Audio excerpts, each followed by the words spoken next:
Karena sisi lain tentang sejarah Banten, terutama konflik juga sudah layak seharusnya diangkat gitu loh kan.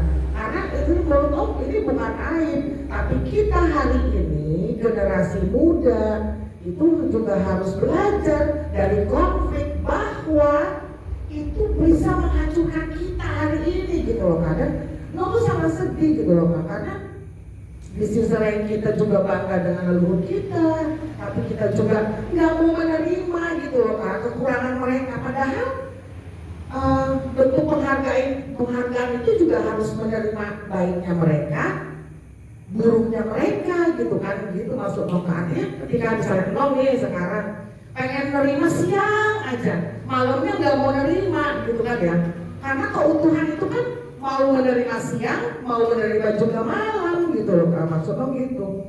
Artinya ini juga sebaiknya ya untuk melengkapi gitu kan Kak, jangan sisi baiknya aja, glorifikasi kekuasaannya gitu tuh, maksud Nom ini juga harus diangkat. Karena kan di hari ini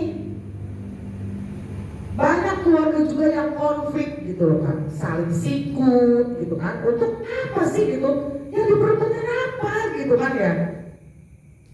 Sementara itu melahirkan kebencian di anak keturunannya gitu kan, itu kan gak fair buat. Masa sekarang saya hidup zaman ini harus juga membenci si fulan yang dulunya punya konflik dengan buyut saya, itu kan mind blowing gitu menurut Nom gitu kan. Mungkin itu aja kan. Assalamualaikum warahmatullahi wabarakatuh. Waalaikumsalam warahmatullahi wabarakatuh. Jadi kayak gini, konflik keluarga itu kan hanya semua kesulitan dan pelajaran di hampir semuanya itu kehancurannya kemudian dimanfaatkan oleh bangsa asing, oleh orang kita, karena dari konflik keluarga. Seolah-olah bukan seolah-olah, udah konflik keluarga. Memang konflik keluarga itulah yang kemudian pintu masuk untuk mengompori, membesar-besarkan. Janganlah keluarga itu keluarga besar, keluarga kecil antara punya anak 4, jangan punya tanah besar, punya harta banyak, punya tanah 1 hektar, itu sudah mampu. Hutan di itu segala macam hak kuasa.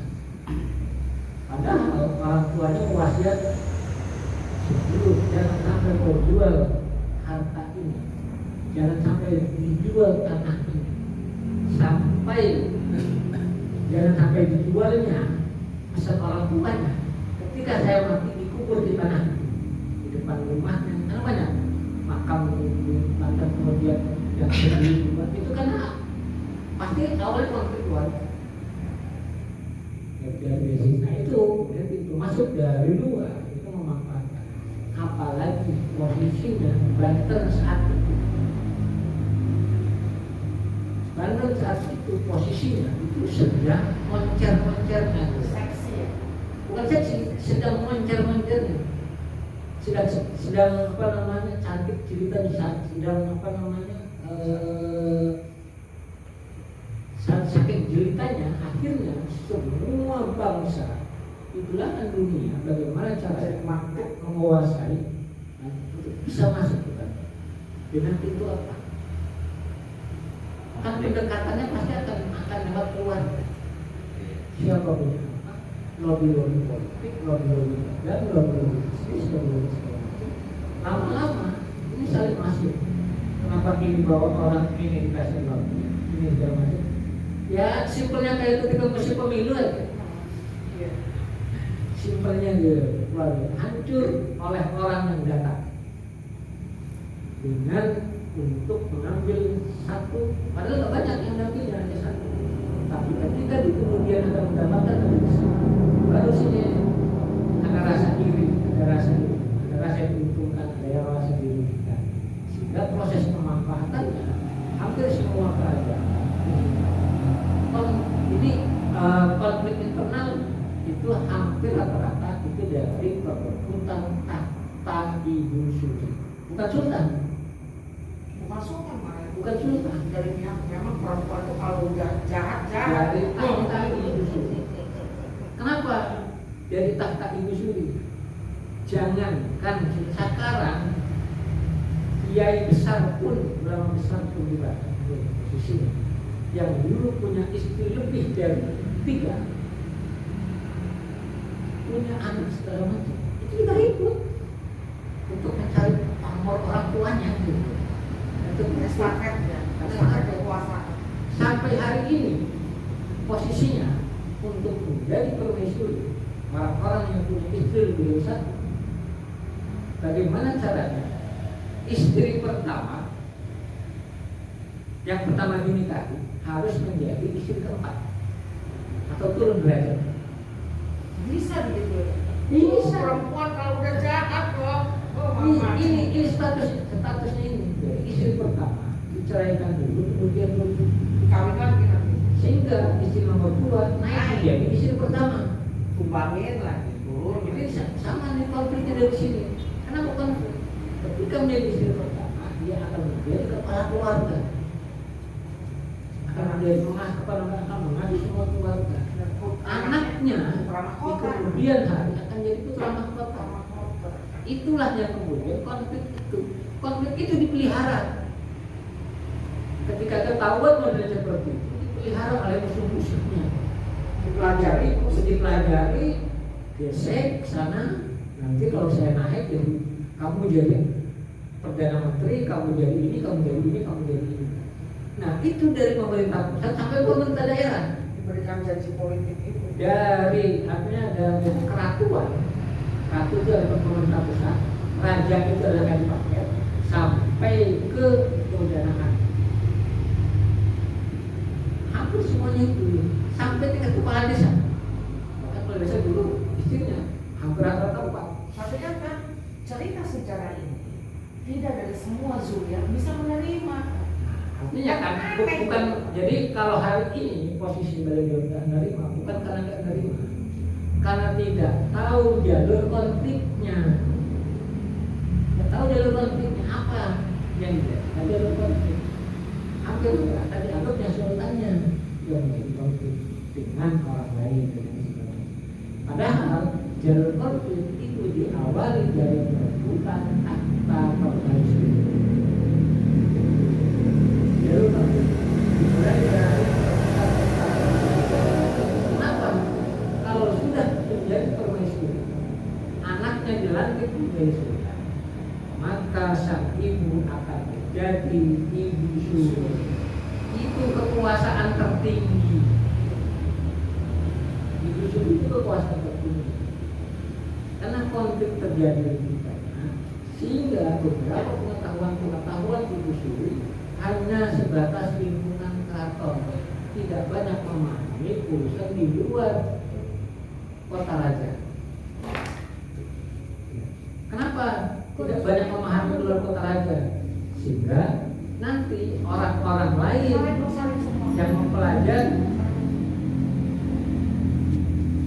yang mempelajari pengetahuan politik itu, orang luar masuk itu jabatan-jabatan tertentu.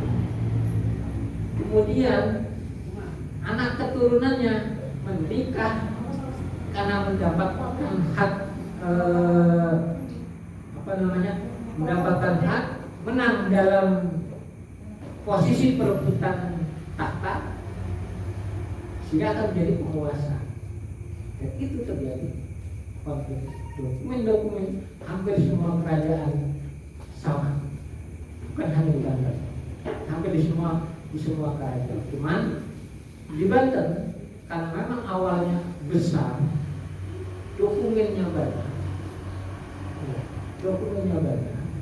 tentang high biografi, high ketokohan yang besar-besar itu dimulai dari peristiwa tahun 1770, dimulai dipraktekkan, muncul itu di tahun 1821. Ketokohannya di Mas Gamparan. Mulai itu di Mas Gamparan ketokohannya Mas Gampar itu tokoh buruh wanita. Itu di arah siapa? Cikandi. Di masa Sultan terakhir. Oh, bukan satu. Sultan Sapiuddin 1818 sampai 1828. Itu orang mana? Cikandi. Tokoh perempuan. Asli orang Cikandi. Di Mas Gampar. Sekarang tokoh itu jadi tokoh spiritual. Padahal dulu tokoh ini adalah tokoh perempuan yang mencari hak untuk mendapatkan gaji setimpal karena orang tuanya itu bekerja itu nggak digaji. Marsinah kan ya? Ya, nggak digaji oleh mandornya karena dikorupsi oleh bupatinya. Karena dikorupsi oleh bupatinya dari perusahaan memberikan semua bayarannya diserahkan ke bupati, dari bupati diserahkan ke mandor, dari bupati ini nggak sampai ke pekerja. Ini Mas Gampar itu adalah seorang analis pertanian di Carengan. Jadi laboratorium pertanian itu dulu di zaman akhir ke-19 awal pemerintahan kolonial itu Mas Gampar itu bekerja di situ. Lulusan IPB. Nah, hari ini tokoh ini jadi tokoh spiritualis. Padahal ini tokoh buruh pertama itu menggugah sampai terjadi peperangan melawan pemerintahan, melakukan pemberontakan dengan 300 karyawan, 300 orang. Itu di persidangan orang-orang segala macam. Ternyata di situ juga cara menghancurkan supaya dia mulai segala macam, melakukan perlawanan dengan jimat-jimat palsu. Nah ini, mau nanya ini kan? Terus saya terus jimat-jimat palsu. Nah jimat itu, posisi jimat yang awalnya, jadi kalau proses sebelumnya itu jimat yang disebut jimat Banten itu adalah bagaimana caranya orang Banten itu minimal dalam 1 tahun itu hatam Quran minimal, tapi wajibkannya dalam 1 bulan itu sekali hatam Quran. Yang posisi wajib untuk para pejabat 15 dalam setahun, 15 kali hatam Quran. Nah itu ilmu tahan. Nah di tahun 1821 ada ilmu matang jimatnya, hanya puasa sehari ini jimat berbentuk kalau sekarang dikenal istilah wawak gitu kan, dipakai tembak peluru, tembak ini segala macam, sehingga ketika di persidangan bukan ke pemerintah, marahnya nih yang tertangkap ke pemberi jimat. Ke pemberi jimat itu setelah tertangkap di udara itu dulu distrik, jadi pos penjagaan perbatasan antara Kesultanan Banten Tengah dengan Kesultanan Surakarta. Mainnya di logika mistika ya. Dan itu di koran itu sidangan ada, termasuk dengan visual-visualnya. Nah, artinya di sini posisi mulailah muncul ketika terakhir konflik yang menggunakan dengan jimat palsu itu peristiwa Iwahia di 1850 paling dulu pemberontakan Kesultanan Banten yang dikenal dengan istilah geger Cilegon jadi satu. Sama itu juga dengan jimat palsu, kekalahannya dengan jimat palsu. Sehingga dari situ sebagian masyarakat Banten dia tidak lagi percaya kepada orang-orang asing, ahli apapun, kalau tidak tahu asal usul, dia kembali ke masa sebelumnya. Makanya tahun 1891 muncullah satu setelah Pasca Cilegon, Perda Residen Banten. Perda Residen Banten, tokoh-tokohnya ini sampai motong kambing. Motong kambing itu nggak boleh sembarangan, harus tempat pemotongan hewan atau di masjid yang sudah terdaftar. Potong kambing, potong kerbau, potong sapi. Hanya boleh diperbolehkan orang Banten potong kerbau itu sehari sebelum Idul Fitri. Selain itu nggak boleh. Selain itu nggak boleh. Satu kampung boleh potong 5, 10, berapa pun. Di luar itu nggak boleh. Kenapa dia? Kenapa? Karena itu adalah benda binatang, bukan dilindungi secara ini, tapi dilindungi untuk kebutuhan negara, untuk pertanian, masuk kambing. Kambing itu hanya boleh dipotong kalau masyarakat ketika acara pesta harian itu nggak ada menjual daging kecuali ayam. Ayam pun ada diatur, boleh potong ayam hanya malam Jumat ketika keluarga kumpul. Keluarga di luar hari Jumat, malam Jumat sampai hari Jumat itu nggak boleh potong ayam. Jadi ada aturan-aturan. Artinya bagaimana konflik itu kemudian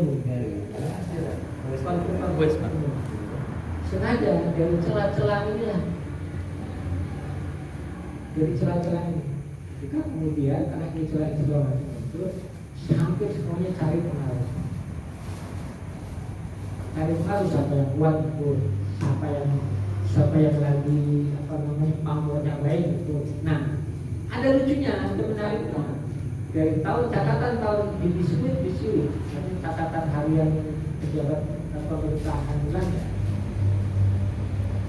Ada tokoh yang melakukan perlawanan terhadap pemerintah Belanda, konflik internal dan hanya untuk mendapatkan kuasa. Tarik oleh pemerintah, diberikan jabatan, nanti juga anak cicitnya itu udah nggak dapat, cucunya nggak dapat karena oleh saudaranya sendiri dihantam, diturunkan terus gitu. Sehingga di Banten di periode abad 19 itu adalah periode perang abad 19. Itu periode saling hantam satu sama lain untuk menjadi dudukan jabatan. Sebagian yang hari ini tidak mendapatkan jabatan karena dulu sudah tersisihkan. Karena dulu sudah tersisihkan secara alamiah oleh pengabdi. Sehingga mulai dari tahun 1870-an muncullah generasi. Jadi 50 tahun setelah Kesultanan Banten 20 tahun setelah Kesultanan Banten ini pemerintah pusat itu 50 tahun, pemerintah daerah yang Banten Lor itu 20 tahun karena kehancuran terakhir itu Kesultanan Banten Lor tahun 1850 tangan Tuaku. Tahun 1780 pemerintahan Belanda itu membuka karena sudah tidak ada lagi pemerintahan pribumi, pemerintahan pengimbang pemerintahan pribumi, sehingga harus ada pemerintahan lokal, ada residen, ada regensi, ada bupati, adipati, bupati. Sehingga mulailah di situ pejabat-pejabat yang awalnya, karena yang bisa naik jadi pejabat di kolonial itu harus dilihat atau bangsawan di masa kesultanan, kalau bukan dilihat atau bangsawan, sehingga muncullah gelar-gelar itu. Tapi di Banten di tahun 1870 gelar itu dihilangkan, kita dihilangkan. Yang masih hari ini gelar-gelar ningratnya siapa? Paling budaya ningrat, sastra ningrat, nata ningrat, yang lainnya hampir relatif telah hilang gelar ningratnya.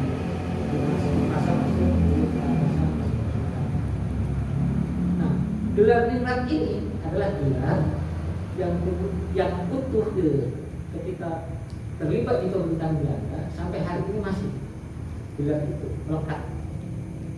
Tapi yang dulu gelar itu hilang sampai hari ini lumpuh. Jadi gelar depan baik itu bagus, kartu bagus, itu akhirnya nggak berfungsi karena untuk menduduki jabatan-jabatan strategis di pemerintahan Hindia Belanda. Ini yang terjadi gitu kan. Ketika Jepang datang, baru mulai perubahan karena memang yang diangkat ke karir itu dilihat yang masuk dalam golongan tokoh-tokoh agama, tokoh-tokoh Islam. Itulah yang kemudian jadi jabatan di masa depan. Dan sampai hari ini tersisa adalah tokoh-tokoh yang dulu dari bangsawan Kesultanan Banten, dari jalur keagamaan dan jalur pemahaman keislaman, dari jalur penghulu yang kemudian sampai hari ini tetap posisinya itu menjadi bagian dari pola pemerintahan sampai hari ini yang diikuti. Sementara dari golongan bangsawan dilihat yang lain, kayak bangsawan Wira Asmara, ada nggak turunannya yang ujungnya ada nama Wira Asmaranya? Enggak. Purbaya, ada nggak tahnya ujungnya nama Purbaya? Nggak ada. Yang ada Jayadiningrat, Sutadiningrat, Natadiningrat, kayak. Kenapa? Karena konflik itu kemudian menjadi konflik pasca kemerdekaan tahun 60-an, karena Banten menjadi meminta untuk daerah istimewa, asal meminta untuk provinsi sendiri. Proposalnya tahun 1963, tapi tidak sukses, baru sukses tahun 2000. Setelah konflik dengan Jawa Barat, para tokoh-tokohnya. Sementara sebagian tokoh-tokoh yang di Jawa Barat, yang di Bandung adalah tokoh-tokoh Barat dan Banten. Mereka akhirnya mulai ini. Nah, hari ini yang di Banten itu konflik, yang di luar bagaimana caranya memanfaatkan konflik ini. Itulah kenapa saya dari awal untuk pengajian Sinar Banten minimal 15 keluarga itu untuk bisa menyatukan visi, misi, pengetahuan kesultanan, berbagi peran masing-masing. Nah itu, kenapa berbagi peran masing-masing? Sultan Sifat Jalan Askin sebagai tokoh obat obatan, tokoh dokter, generasinya nggak ada, keilmuannya nggak ada. Ini silahkan ambil. Saya ngambil di sini nih. Bagaimana mempelajarinya, bagaimana segala macam. Pokok ini saya ambil di sini nih, posisi ini. Sehingga keilmuan leluhur yang dulu dibesarkan sebagai Banten pernah diakui bagian dari kerajaan terbesar di dunia, salah satunya yang banyak memiliki meriam, menguasai perdagangan Eropa dan Asia, itu tidak hanya sebatas hagiographi. Generasi hari ini ada yang mengikuti pola ajaran-ajaran pola ini segala macam. Nah, inilah yang menjadikan bagaimana Banten harus bangkit ke depan lewat ajarannya, bukan lewat kejayaan. Kejayaan itu akan mudah untuk dihancurkan. Lewat apa? Itu kalau dalam bahasa wong bener itu berbuat berajin. Istilahnya berajin itu sebenarnya acuh untuk melakukan budaya satu apapun. Kalau dengan racun maka akan kalah. Kemudian muncullah tolong santet ini akan mudah. Tapi kalau pengetahuannya, keilmuannya yang lain di luar kejayaan, insya Allah akan aman. Jaya perlu, tapi yang lebih penting yang lebih perlu adalah ajaran dan keilmuan kesultanan di masa kesultanan yang harus diwariskan kembali ke generasi hari ini sampai ke generasi supaya konflik keluarga tidak lagi terjadi. Saling mengambil kita harus saling mengambil peran. Bukan dengan rakyat. Kekuatan kita perannya ngambil di sini. Kita ngambil perannya di sini. Kita ngambil peran di sini. Anak-anaknya harus dilatih diri, harus dipahami. Ini ajaran Banten bagaimana keagamaan, bagaimana memahami tentang untuk diajar Islamannya seperti apa, untuk di kesehatannya seperti apa, untuk memahami ke militernya seperti apa, masa nasional, memahami kesilatannya seperti apa. Terus dan itu ketika sama-sama semuanya dalam satu kesatuan, maka rantai yang pecah, yang putus di masa kesultanan, percikan-percikan serpihan-serpihan ini ketika terkumpul akan terlihat. Ketika terlihat untuk membangun cita-cita Banten lagi yang lebih baik di masa yang datang, akan ada harapan. Kenapa? Karena kata harapan itu terlihat. Harapan itu dekat, harap itu depan terlihat, bukan angan-angan, bukan khayal. Harapan akan karena harapan itu 90% akan tercapai. Tapi kalau angan-angan, cita-cita itu 90% itu akan sia-sia. Itu kenapa kan harapan itu kata-kata harapan depan. Itu sudah terlihat nih. Sehingga keyakinan 90% itu sudah nampak, sudah depan mata. Tapi kalau angan-angan, hayalan itu masih melampau, masih blur. Maka serpihan-serpihan pengetahuan itu harus mulai dikumpulkan. Lewat apa? Lewat diskusi-diskusi dengan seperti ini. Dari ngaji Banten itu. Lewat apa?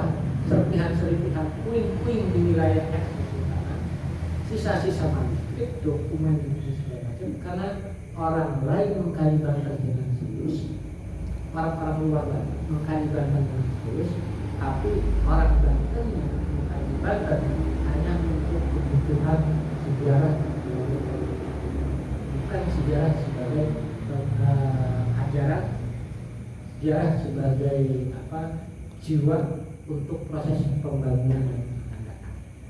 Jadi sejarah itu hanya spion. Sejarah itu hanya spion. Jadi masa lalu dibanggakan seperti apapun, karena tantangannya beda. Ya sejarahnya spion.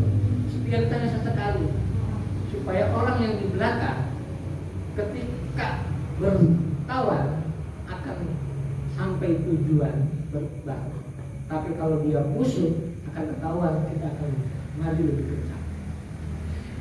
Karena posisinya masa lalu itu masa depan itulah tujuan. Jadi memahami sejarah, ngaji Singa Banten ini,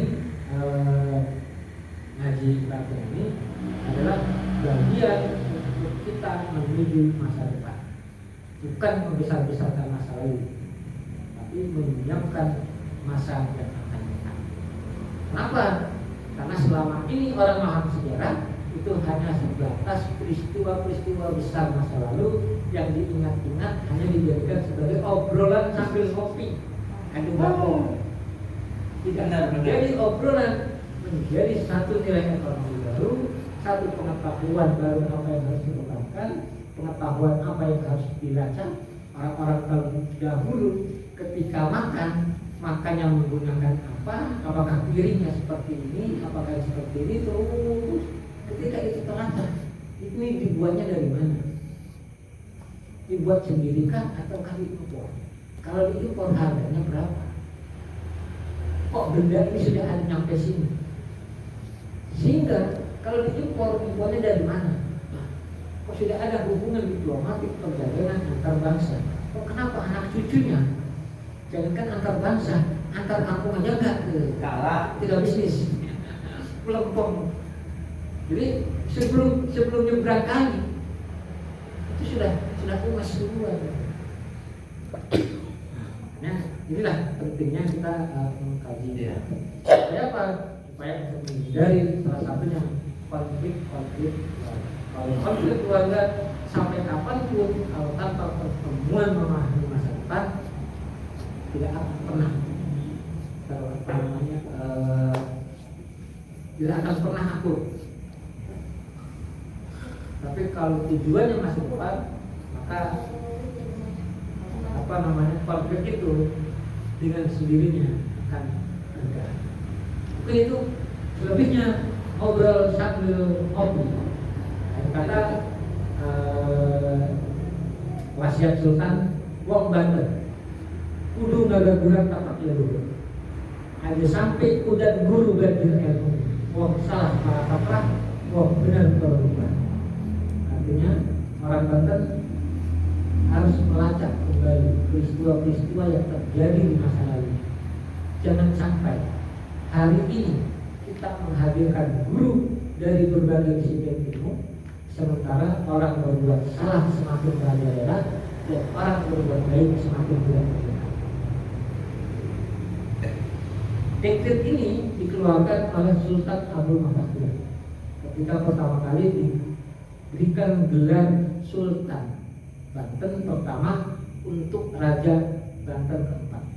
Jadi Abdul Mahdud itu Raja keempat Kesultanan di Kesultanan Banten dan menjadi Sultan pertama di Kesultanan. Raja keempat Sultan pertama Abdul Mahdud menghadirkan guru dari berbagai disiplin ilmu dari seluruh bangsa di dunia untuk bagaimana caranya Banten bisa berkembang dan bisa maju.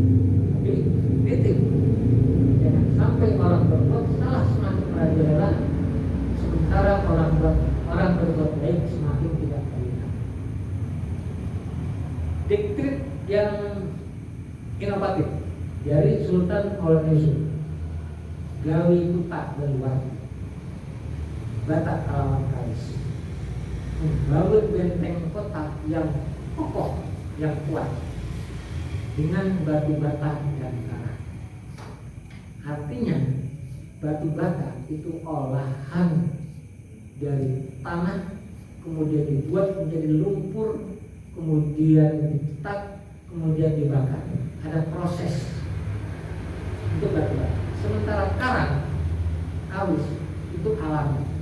Perpaduan karang dengan batu bata itu adalah bagian perpaduan masa lalu dan perpaduan masa akan datang. Itu sudah disiapkan oleh Allah sejak masa Sultan Maulana Yusuf. Mudah-mudahan kita bisa menerjemahkan itu untuk bisa Banten yang dari kita berlaku Batak melawan Kalis. Terima kasih. Assalamualaikum warahmatullahi wabarakatuh. Waalaikumsalam warahmatullahi wabarakatuh. Udah gitu. Oke. Iya. Makan dulu kan? Iya, makan dulu. Abah jadi. Ya boleh. Boleh.